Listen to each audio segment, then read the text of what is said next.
तेज दर्शक बंधु जिते समय बढ़ी चली रश्मिरेखा आत्महत्या मामला कि नहीं से रहस्य सामना को आसबार लगी आपण मान प्रिय धारावाहिक केमिति कहबी कह हिरोइन रश्मिरेखा आत्महत्या पर एवं मुह खोली से सीरियल लीड एक्ट्रेस सुप्रिया नायक कहवा अनुसार यह केवल आत्महत्या हो पारनि। सुप्रिया एक इंटरव्यू कहते जितेबाला शव उद्धार कर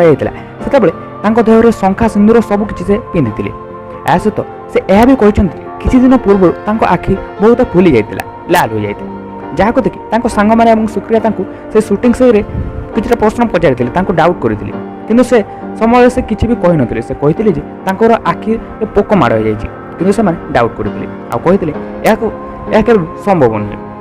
हुए तो घरे स्वामी सहित किसी बुझामणा जो से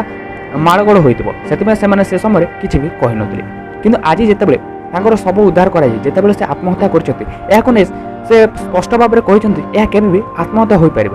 ठीक भाव में जांच कर ठीक भाव में तदंत कर स्वामी सहित से जहाँ सहित रोते जहाँ सहित लिविंग रोते भल से तदंत कर जना पाब असली रहस्य कौन। तेज दर्शक बंधु आपण मानक कौन लगुच कौन ये आत्महत्या हो पारे कि हत्या आपण मानक कौन लगुच आमको कमेंट सेक्शन माध्यम लिखि जणाटा बिल्कुल भी भूलें और आशा करूँ निश्चित भाव में भिडियो भल लगे जब भिडियो भल लगे भिडियो गोटे लाइक कर दिखाँ और एपर्तन आम चैनल को सब्सक्राइब करते चैनल को सब्सक्राइब कर पाखर आसता बेल आइकन को प्रेस करवाटा बिल्कुल भी भूलें एपर ओडिया संबंधी ओडिया चलचित्र दुनिया ओडिया सीरियल दुनिया संबंधी टेक्निक अपडेट सबुठ प्रथम देखिए।